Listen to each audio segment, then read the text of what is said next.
Good morning, students. Today's topic is planning process.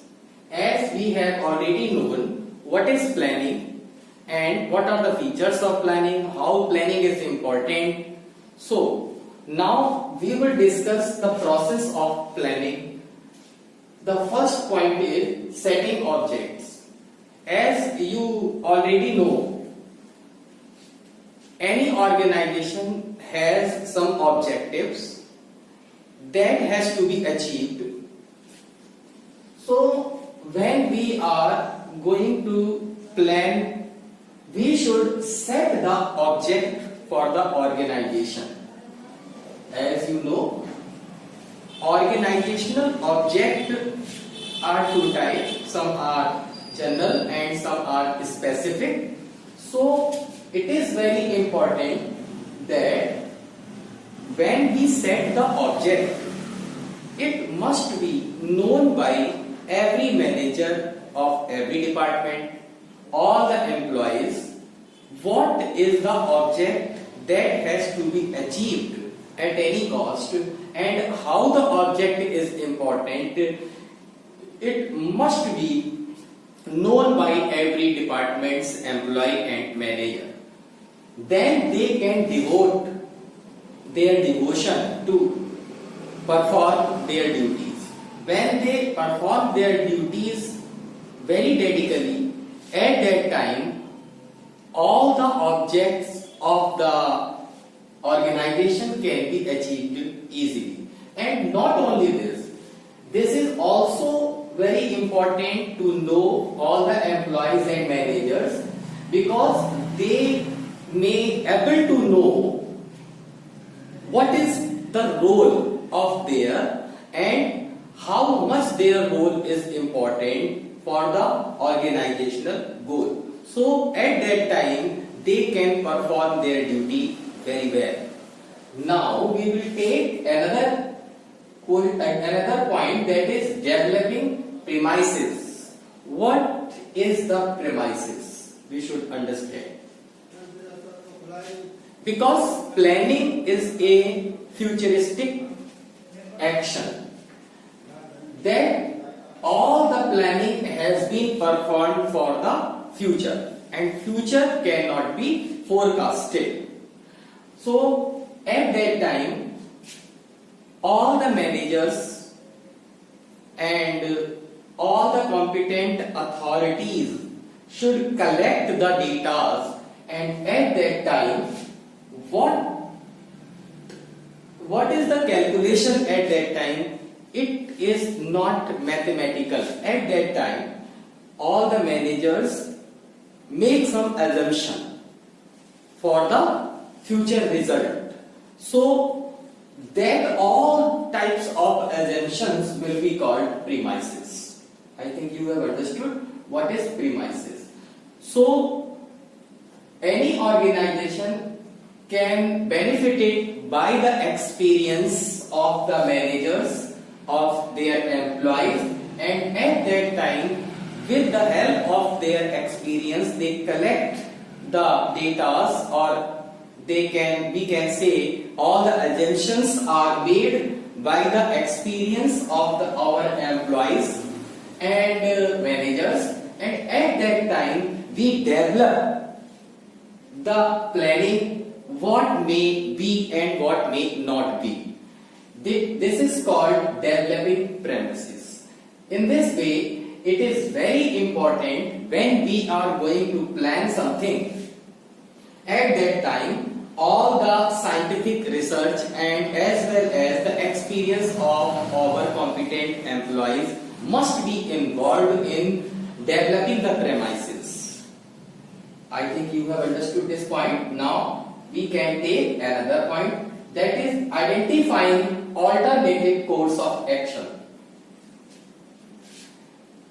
It means when we develop, first of all we set the object, after that we develop the assumption, and when that assumption has been made, different type of managers and employees and competent authorities will take part in the process of planning, and at that time there are different type of alternatives.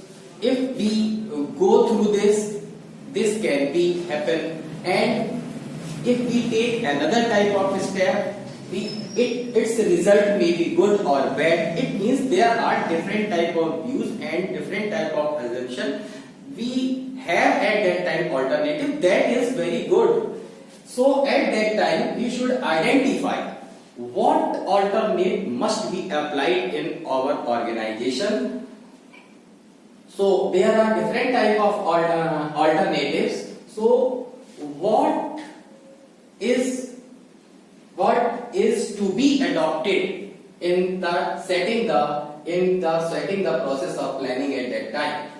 So we can choose, and not only this, but we should also understand when our process has been finished and when we are going to implement the planning. At that time of execution, we can say, if the problem comes, at that time we can use another alternate in the place of that is going on. This is called identifying alternative course of action. We have the choice to change the course of action, but that cannot deviate our organizational goal. Means we can change the way, but the objective must be the same. So this is called identifying alternative course of action. After this, we are taking another point, evaluating alternative course of action.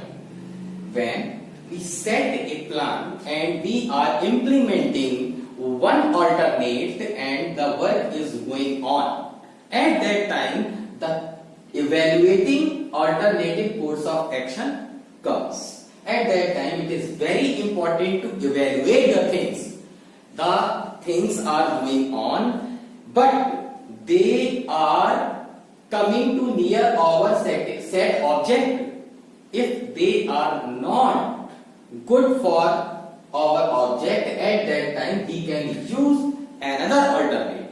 It means it is very important when the work is going on to evaluate the things. Whatever the managers, whatever the employees, owner want, that work is going on that direction or not.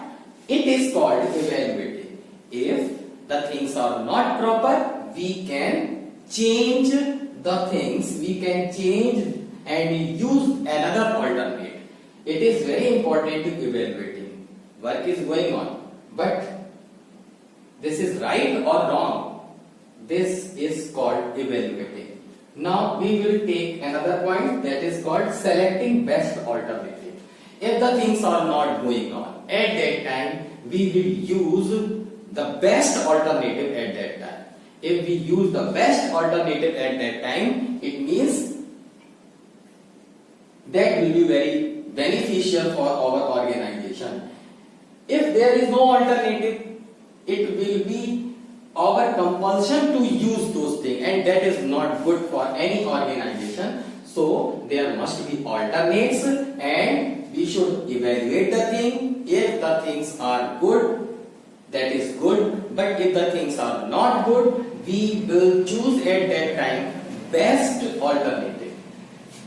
This is the process of planning, and after choosing the thing, we can implement the plan. When we choose the best alternate, at that time we use the best alternate.